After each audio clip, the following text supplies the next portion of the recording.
যোগ্যতা কি? আমরা প্রথমে তাদেরকে সবাইকে তুলে ধরতে হবে আমার প্রার্থীর শিক্ষাগত যোগ্যতা বর্তমানে যে তসলিম ভাই শিক্ষাগত যোগ্যতা ডিগ্রি পাস, অন্যান্য প্রার্থীর শিক্ষাগত যোগ্যতা কি, আমরা ভোটারের কাছে যাই, আমরা এটা প্রমাণ করতে হবে। এবং পেশাগত কাজে কথা বলি না,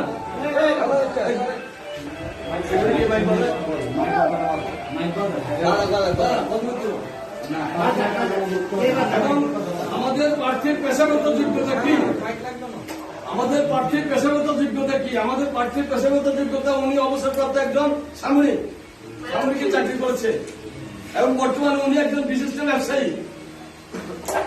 উনি একজন বিশিষ্ট ব্যবসায়ী, সমাজে ওনার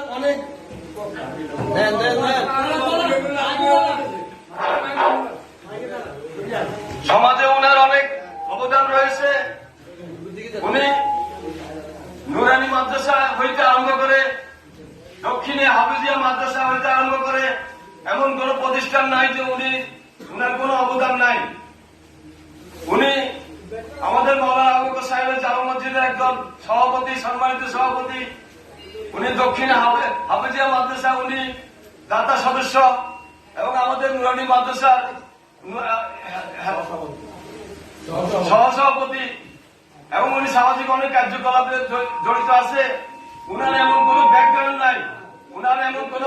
নাই, যে উনার বিরুদ্ধে কেউ কোনো কথা বলবে। ব্যবসায়িক কাজে পানা দ্বারা থাকতেই পারে, হয়তো কারো কাছে বাকি টাকা আছে, সেই বাকি টাকার জন্য হয়তো উনি প্রেসার ক্রিয়েট করে টাকা আদায় করছে, থাকলে এটাই আছে। আর অন্যথা আমি দেখি না উনার কোন দোষ।